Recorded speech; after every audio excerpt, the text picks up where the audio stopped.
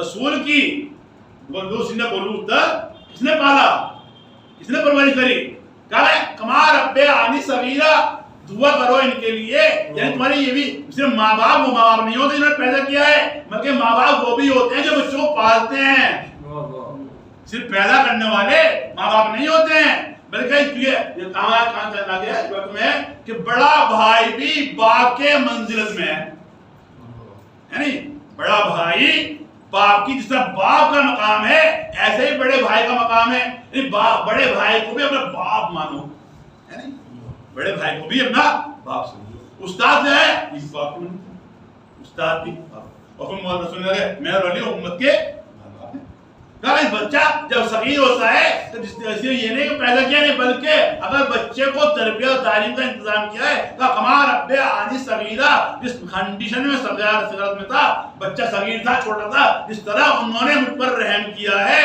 اس طرح تو بھی ان پر رحم کر۔ تو رسول کے پیدائش سے پہلے ان کے والد کا انتقال ہو گیا، رسول آغوش میں ماں کا انتقال ہو گیا، اب دیکھیں کہ رسول پر کس نے رحم کیا، رسول کو پالا کس نے۔ اے مسلمانوں، تمہارے لیے تمہاری ضرور نہیں ہے کہ تم ابو طالب یا فاطمہ بنت اسد کے لیے دعا کرو، نہیں، تمہاری دعا کی ضرورت نہیں ہے، بلکہ اللہ خود کہہ رہا ہے کہ دعا کرو رسول ان سے اس طرح دعا کرو کہ ان پر اس طرح رحم کر جس طرح بچپن میں انہوں نے ہم پر رحم کیا۔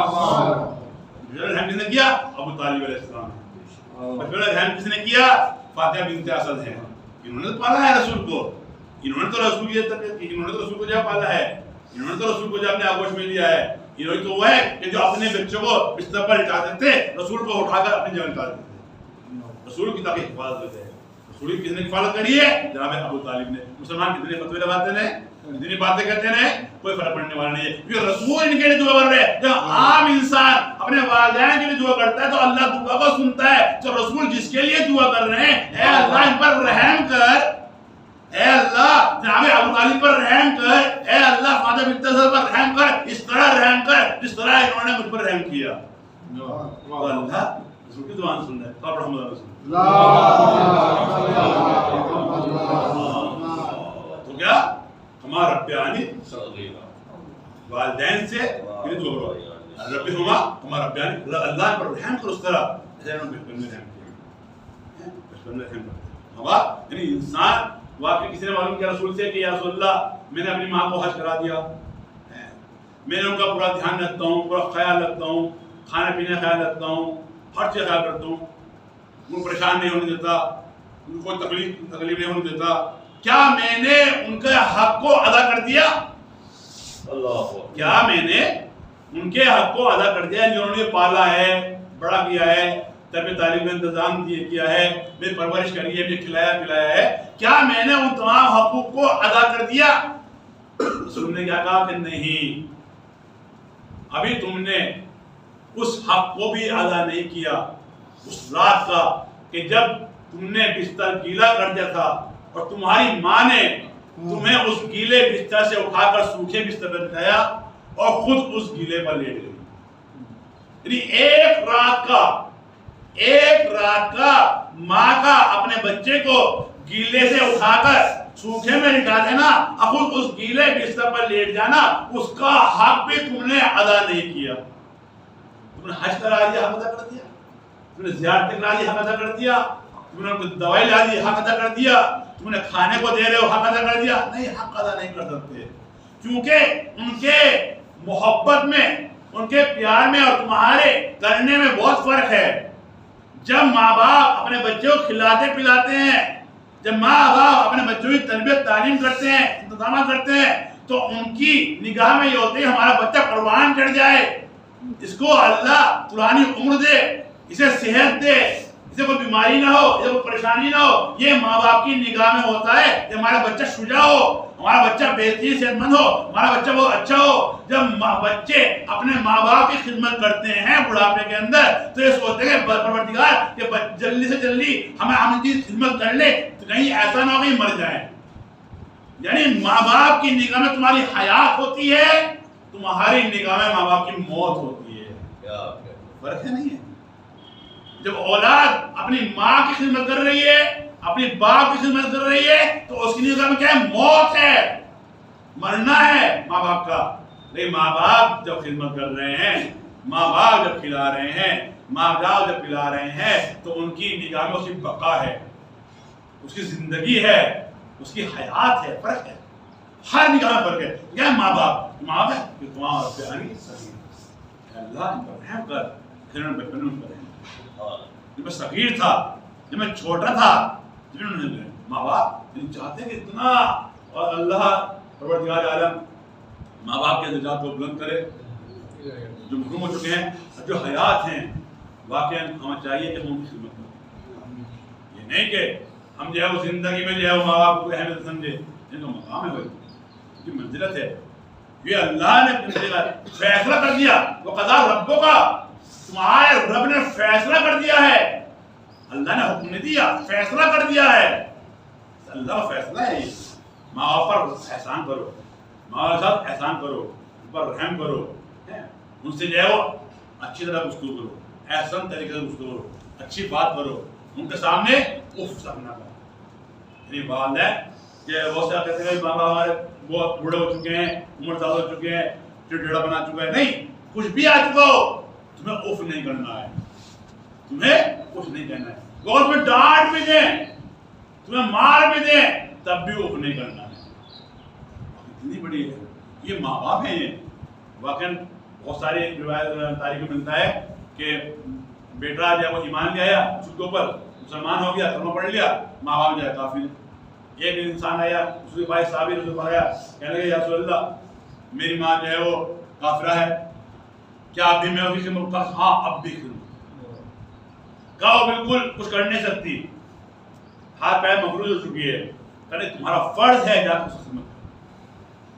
اگر اس کے ہاتھ پیر بھی نہیں ہے، ہاتھ پیر مفلوج ہو چکی ہے، ہاتھ پیر اٹھ نہیں رہے ہیں، تم اس کی خدمت کرو۔ جب بچہ آتا ہے، وہ جوان آتا ہے، آنے کے بعد ماں خدمت کرتا ہے، اے بیٹا تم پہلے ہمارے دین پڑھتے تو اس طرح نہیں تھے، اب تم ہمارا بہت دھیان رکھتے ہو، بہت خیال رکھتے ہو، اور یہ کھانے پینے کا جگہ کہا کہ تمہیں کس نے بتایا؟ کہا میرے رسول نے بتایا، کہا ہمارے رسول نے سکھایا ہے، ہمارے رسول نے کہا کہ مجھے بھی ان کا کلمہ پڑھو، مجھے بھی ان کا کلمہ جو ہے پڑھو۔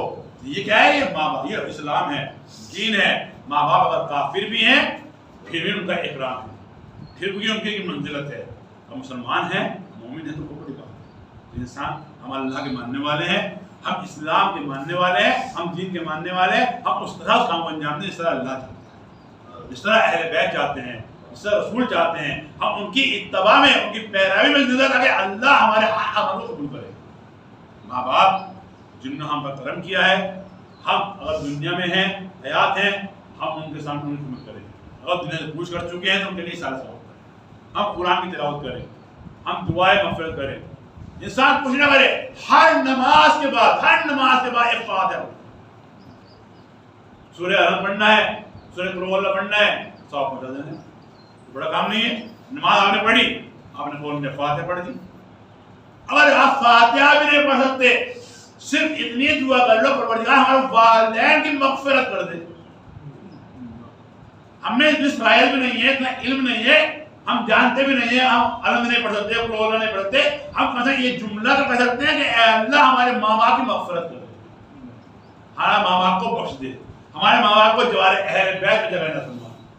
یہ دعا تو کرتے ہیں، جب دعا کرتے ہیں تو وہ دعا وہاں تک پہنچتی ہے، ماں باپ کو سکون ملتا ہے، والدین کو سکون پہنچتا ہے کہ ہمارے بچے ہمارے لیے دعا کر رہے ہیں، ہماری اولاد ہماری مغفرت کے لیے دعا کر رہی ہے۔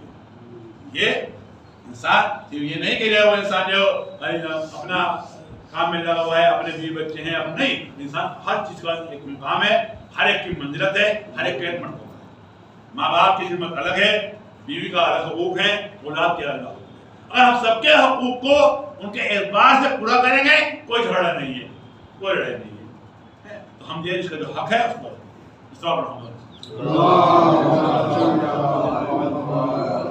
تو اہل بیت نے بتایا یہ اللہ نے بتا رہا ہے کہ اپنے ماں باپ کا اکرام کرو، اللہ کہہ رہا ہے، اور اہل بیت نے ہمیں تعلیم دیا ہے، اور صرف اہل بیت نے تعلیم نہیں دیا ہے بلکہ کر کے سکھایا ہے۔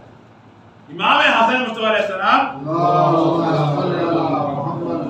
ملتا ہے کہ آپ کبھی بھی دسترخوان پہ اپنی ماں کے ساتھ بیٹھ کر کھانا نہیں کھاتے، کیوں کہ امام سوچتے ہیں کبھی کہ ایسا نہ ہو کہ میں جس کھانے کو جس چیز کو کھانا چاہتا ہوں میری ماں بھی اسے کھانا چاہتی ہے، کہ ایسا نہ ہو کہ میری ہاتھ میری ماں سے پہلے وہاں پہنچ جائے، میری والدہ۔ یہ کتنا احترام، یہ اہل بیت ہے، یہ ہمیں سکھا رہے ہیں کہ ماں باپ کیا ہیں، کہ منزلت کیا ہے، ان کا مقام کیا ہے۔ انسان واقعاً اگر کوئی انسان ہوگا شاید اہل بیت کا ماننے والا، اہل بیت کا محبت کرنے والا کہ جو اپنے ماں باپ کا اکرام نہ کرے، شاید کوئی انسان ہو، کہ ہمارے اتنا تعلیم دی گئی ہے، اتنا بتایا گیا ہے کہ ماں باپ کا مقام کتنا بلند و بالا ہے، شاید کوئی انسان ہو بالکل راہ راست سے ہٹ چکا ہو کہ جو ہے اپنے ماں باپ کا اکرام یا احترام نہ کر سکتا ہو، نہیں تو ہر انسان جانتا ہے کہ ماں باپ کا مرتبہ مقام کتنا بلند و بالا ہے۔ ایک انسان جو ہے جنگ کا ٹائم تھا، ایک بہت بڑا بہادر شجاع تھا، وہ بھی جنگ کے لیے آگے رسول کے پاس کہا ہم جو ہے جنگ کرنی ہے، کہا رسول اللہ میں جنگ کے لیے جانا چاہتا ہوں لیکن میری ماں چاہتی ہے کہ نہیں تم جنگ کے لیے نہ جاؤ بلکہ تم میری خدمت کرو، تم جنگ کے لیے نہ جاؤ بلکہ میری خدمت کرو، میرے پاس رہو۔ تو رسول کہتے ہیں کہ نہیں جاؤ، تم جنگ کے تمہاری کوئی ضرورت نہیں ہے، جنگ میں اور بہت بڑے شجاع بہادر موجود ہیں، تم گھر جاؤ اپنی ماں کی خدمت کرو اور اللہ تمہیں وہی ثواب دے گا جو ایک مجاہد ثواب ملنے والا ہے۔ جنگ کا ثواب سے عامل ہے کام ماں کی خدمت کرنے میں، ماں کی اطاعت کرنے میں، تمہاری ماں چاہتی ہے تمہارے پاس رہے، تم جا کے ماں کی خدمت کرو، اپنی ماں کو دھیان رکھو، اپنی ماں کا جو ہے وہ کھانے پینے کا اس کا دھیان رکھو۔ کیا یہ اسلام ہے، یہ دین ہے، رسول کہتے ہیں کہ یہ دین ہے۔ تو ہم اپنی ضرورتوں کو نہ دیکھیں، ہم دیکھیں ماں باپ ہمارے کیا چاہتے ہیں۔ میں نے پہلے بیان کیا ہے ماں باپ کو اس طرح عطا کیا جائے، اس طرح ان کی فرمائشیں ان کا کام کو پورا کیا جائے کہ وہ ہم سے کہیں اس سے پہلے اپنے کام کو پورا کر دیا جائے۔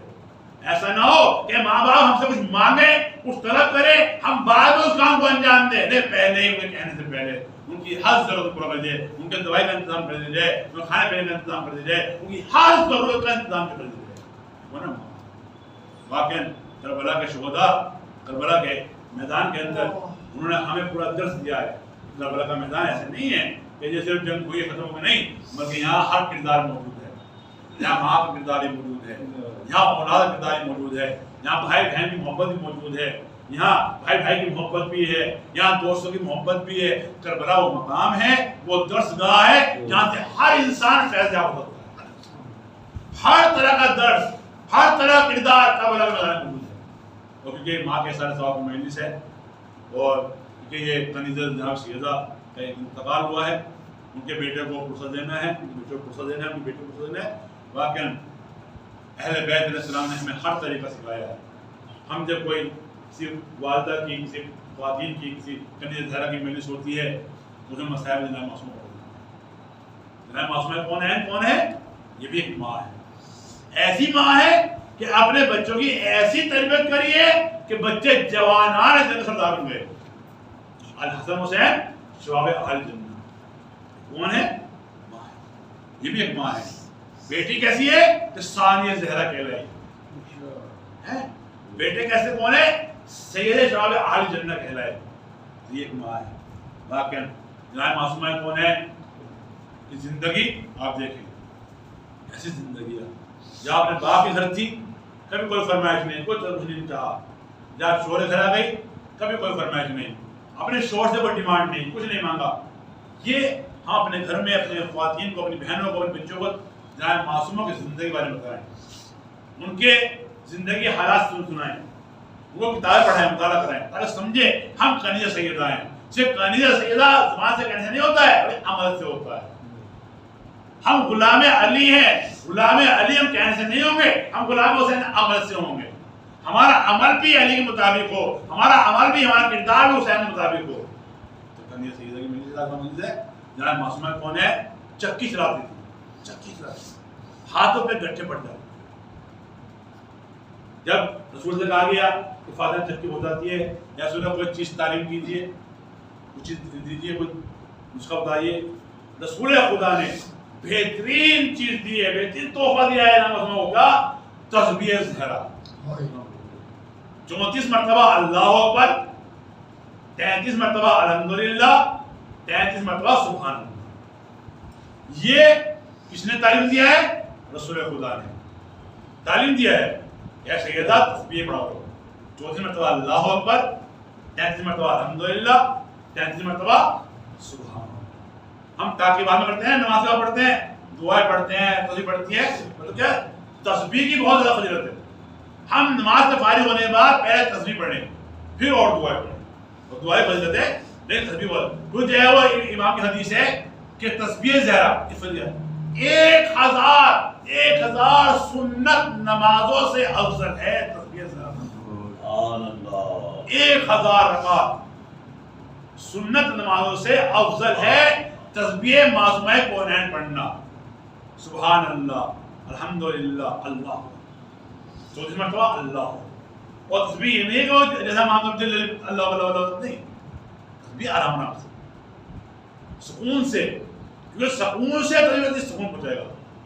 یہ ہمیں اطمینان دے گا, ہمارے ذہن کو سکون پہنچائے گا, ہمارے دل کو سکون پہنچائے گا. اللہ اکبر, اللہ اکبر, اللہ اکبر, الحمدللہ, الحمدللہ, سبحان اللہ, سبحان اللہ, سبحان اللہ. جلدی جلدی نہیں, جلدی جلدی پڑھو, فوراً باہر لگ جاؤ مسجد سے نہیں, اطمینان سے نماز پڑھو. فارغ ہونے بعد تسبیح معصومہ بہت زیادہ فضیلت ہے. اور علماء فرماتے ہیں کہ انسان اپنے پہلو کو نہ بدلے, اور فرمایا کہ اپنے پہلو کو جیسے نماز ختم کری اسی کنڈیشن میں, اسی حالت میں تسبیح معصومہ پڑھیں, تسبیح زہرا پڑھیں, پھر اللہ کی بارگاہ میں دعا کریں بغیر پہلو بدلے. انشاءاللہ اللہ اس کی دعا قبول کرے گا. بہت زیادہ فضیلت ہے.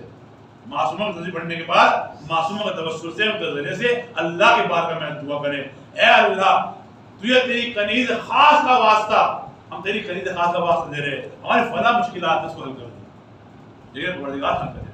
کیا ہے یہ پڑھنا بہت فضیلت ہے. تو معصومہ کو تسبیح زیادہ دی, معصومہ چکی میں چلاتی ہے, ایک دن اپنے کام خود کام کرتی ہے, ایک دن جب کنیز کام کرتی ہے. ایسا نہیں ہے کہ معصومہ خود کام نہ کرتی ہو, اپنے نوکرانیوں سے اپنے کنیز نہیں, معصومہ درس دے رہی ہے, ہم بتلا رہی ہیں کہ خود بھی کام کرو. معصومہ ایک دن خود کام کرتی ہے, ایک دن جو کنیز کام کرتی ہے.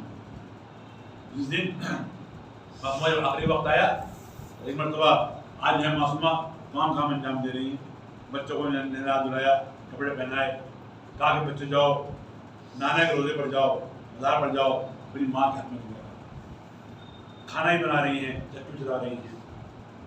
ایک مرتبہ مولا کہتے ہیں کہ میں کیا بات ہے, کہا میں نے بابا کو خواب میں دیکھا. بابا آئے تھے, بابا کہہ رہے تھے اے فاطمہ ان قریب میرے پاس آنے والی ہو, ان قریب تم سے ملاقات کرنے والی ہو. ایک مرتبہ علی چلے جاتے ہیں, معصومہ کون کام انجام دیتی ہیں, پھر اپنی کنیز کو بلاتی ہیں, اسما کو بلاتی ہیں کہ اسما میں نے کھانا تیار کر دیا ہے, میرے بچے باہر گئے ہوئے ہیں, جب بچے آ جائیں تو آنے کے بعد میرے بچوں کو پہلے کھانا کھلائیں.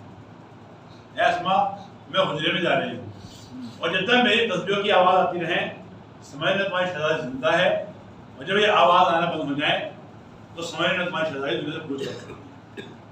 یہ معصومہ کون ہے؟ یہ معصومہ وہ ہیں کہ جن پہ اتنی مصیبتیں پڑی ہیں, اتنے مسائل پڑے ہیں, رسول کی رسالت کے بعد ان کے سلطت علیہ مسائل ہیں. اے بابا تمہاری بیٹی پر اتنے مسائل پڑے ہیں کہ اگر روشن دن پر مسائل پڑھتے تو سیاہ رات گزر ہو جاتے. اتنے مسائل پڑے ہیں. مطلب کہتی ہیں اسما میں حجرے میں جا رہی ہوں, اور اس میں میری تسبیح و تحریر کی آواز آتی رہے, سمجھ لیں تمہاری معصومہ زندہ ہے, اور جب آواز آنا بند ہو جائے سمجھ لیں تمہاری معصومہ تمہاری شہزادی دل سے پوچھ کر چکی. ایک مرتبہ شہزادی حجرے میں جاتی ہیں, تسبیح و تحریر کرتی ہیں, تھوڑی دیر کے بعد آواز آنا بند ہو جاتی ہے. ایک مرتبہ اسما آتی ہیں, حجرہ کھولتی ہیں, دیکھتے کہ ہے معصومہ قبلہ رخ لیٹی ہوئی ہیں, اسما دروازے کو بند کرتی ہے. شہزادے آتے ہیں, آنے کے بعد سلام کرتے ہیں اے اسما تم پر ہمارا سلام ہو. یہ مرتبہ اسما کہتی ہے شہزادو آؤ پہلے کھانا کھا لو. یہ مرتبہ شہزادے آگے بڑھتے ہیں اور کہتے ہیں کہ اے اسما تم نے کبھی دیکھا ہے کہ ہم نے اپنی ماں کے بغیر کچھ کھایا ہو؟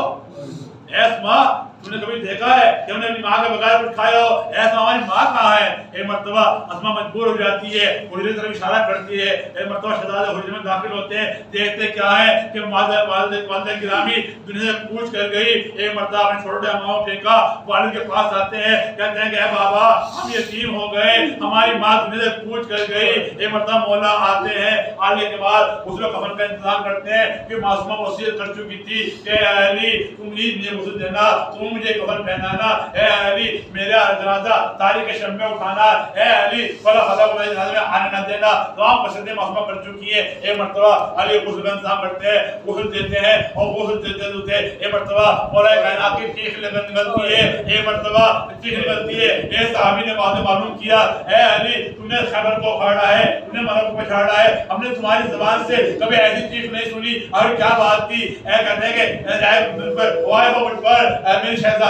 میری شہزادی ایسی مصیبت میں گرفتار تھی, ایسی پریشانی میں گرفتار تھی, میری شہزادی کی پسلیاں ٹوٹ چکی تھی, لیکن کبھی شہزادی نے مجھ سے کوئی شکوہ نہیں کیا کہ اے علی میری پسلیاں ٹوٹ چکی ہے. میں جب غسل دے رہا تھا تو میرا ہاتھ شہزادی کی پسلی پر پہنچا, میری چیخ نکل گئی, غسل دیا, کفن پہنایا. ایک مرتبہ بچوں سے کہا کہ بچوں آؤ اپنی ماں سے رخصت ہو لو. زینب آگے بڑھتی ہے, رخصت ہو لیتی ہے. ام کلثوم آگے بڑھتی ہے, رخصت ہوتی ہے. امام حسن آگے بڑھتے ہیں, رخصت ہو لیتے ہیں. ایک مرتبہ مولا علی نے حسین کی طرف دیکھا, حسین ایک کونے میں کھڑے ہوئے رو رہے ہیں. کہا بیٹا حسین آؤ آگے اپنی ماں سے رخصت ہو لو. ایک مرتبہ حسین کہتے ہیں کہ اے بابا جب تک میری ماں مجھے نہیں بلائے گی میں اپنی ماں سے رخصت نہیں ہوگا. ایک مرتبہ بندے کفن کھلتے ہیں تو ہاتھ برآمد ہوئے, اے میرے لال حسین آ جا, میری آغوش سے نپٹ جا. حسین آگے بڑھے, اپنی ماں سے نپٹ گئے. ایک مرتبہ کہتے ہیں کہ اے ماں آج میں نے کہا تو آپ نے مجھے بلا لیا, کل ایک وقت آئے گا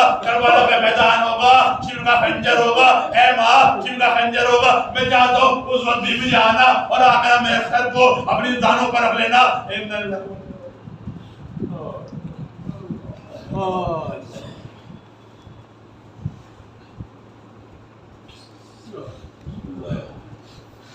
تھوڑی اور چار ہماری دعا کو ہماری مانگو, ہمارا ہمارے تمام گناہ نے معاف فرما, ہمارے بچوں میں نوجوانوں میں جذبہ فرما, جو پریشان قبول فرما, جو بیمار کو شفا فرما, جو مقروض قرض عطا فرما, جو اولاد عطا فرما, جہاں جہاں ہم آواز جان مال کی عزت دیا فرما, جن مرحوموں کے لیے ایسا صاحب نے دیا فرما, جو ہمارے اہل بیت سے سمجھوا فرما, دشمن نغام کو سمجھ فرما, دل واقعین کو سمجھ فرما, وہ اللہ کو قبول فرما, یہاں عثمان کو ضرورت عاجز فرما, ہم سب کو نام سان شمار فرما.